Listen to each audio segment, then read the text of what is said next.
All right, yay! We are at using the algorithm in division, dividing decimals. We get to use the algorithm. You know that 2 lessons ago we were working on models, and I told you you're not going to want to get out the piece of paper and start sketching your hundreds blocks, and you're not going to want to do that. We're ready for this. So let's go ahead and see how this works. First off, in lesson 5.3, we were estimating, right? Let's go ahead and do that right now. Estimating our quotient. Because then when we do get our answer, we'll know if we're in the ballpark, if we're on the right track, or if we made one of those silly decimal point moving mistakes.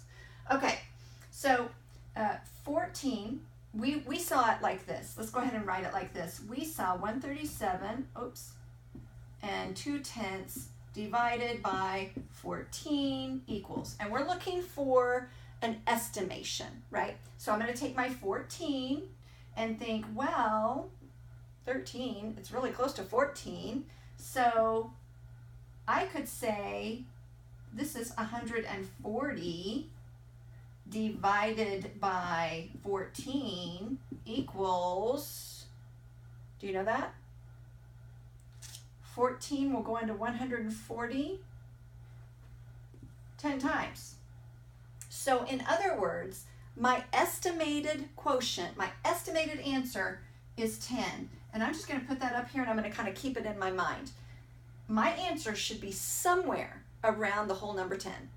All right, let's go ahead and get started. Get rid of all of this and let's go. Now, since we just did that estimate, we know that 10 will not quite work here. We don't have 14, we have 13. So I'm going to go ahead and put 9 up here. Oops. 9. I know that 10's not going to work, but 9 should be pretty doggone close. So let's do this together. 4 times 9 is 36. I'm going to bring my 3 up here, and then I say 9 times 1 is 9. 10, 11, 12, 126, right? 126. Get rid of that. Subtract.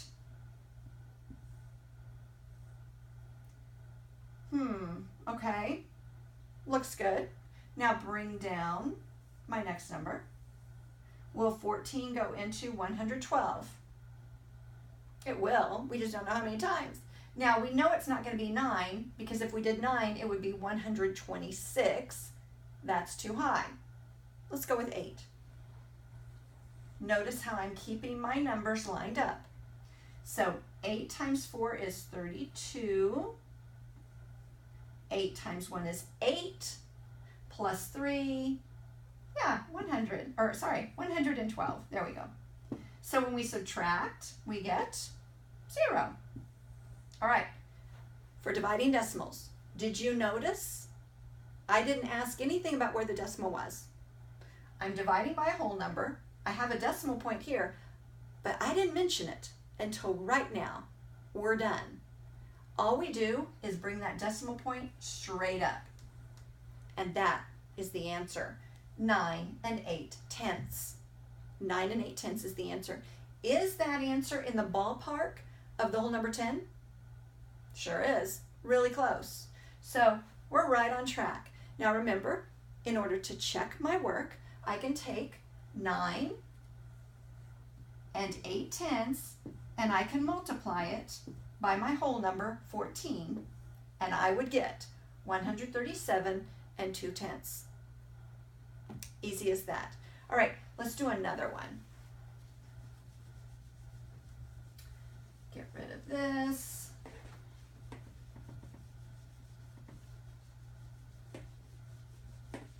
All right. I'm going to choose one from our page in our book. I'm going to choose, it's on page 311. I'm going to choose number 4. So it's 2 and 52/100 divided by 3. Now right here, some of you can already see it.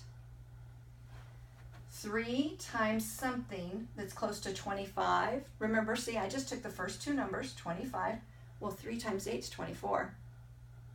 So it's going to be pretty close to, I bring that straight up. It's going to be pretty close to an 8 right here. So it's going to be pretty close to 8/10. Pretty close to 8/10. All right. Now notice before, on the first problem, I did the whole math problem. I divided, and then I put my decimal point up. I did that, and that's fine, but truly, this might be the better route. Go ahead and move your decimal point up and put it on the line so you don't forget it.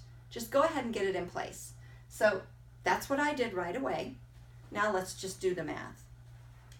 3 will not go into 2, right? I'm going to go ahead and put my whole number placeholder there.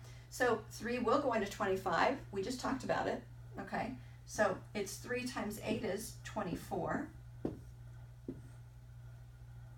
Bring down my 2.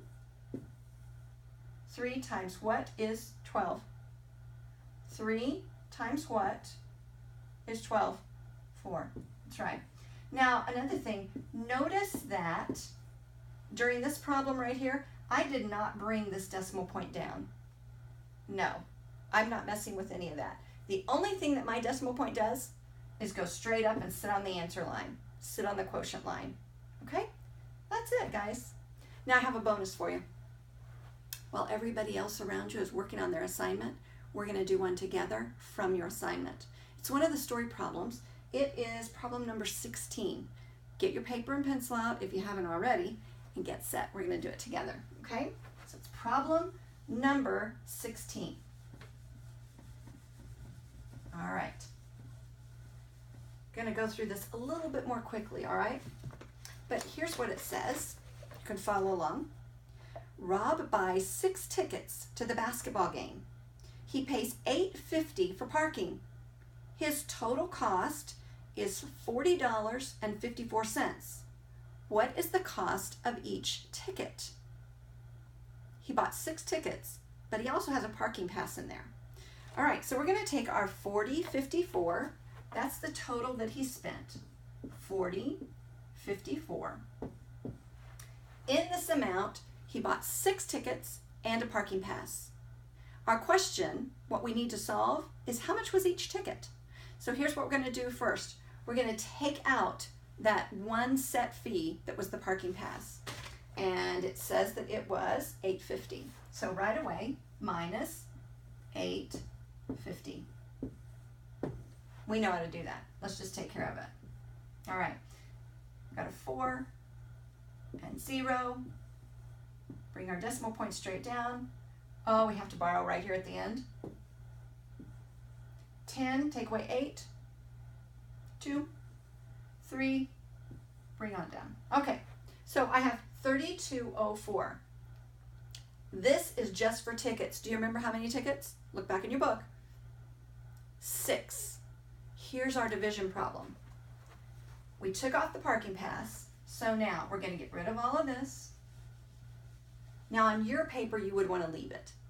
You would want to leave it. Just move over and make a division problem. And here's your division problem. We're going to divide it by 6 because we have 6 tickets. We want to find out how much was each ticket. This is your problem. This is what you do. Now remember what we talked about. Go ahead and put your decimal point up here. It's just so that you don't forget it. But you don't have to think about it from here on out. The work is done. You moved it up to the quotient line and you're done. Now, just divide. All right?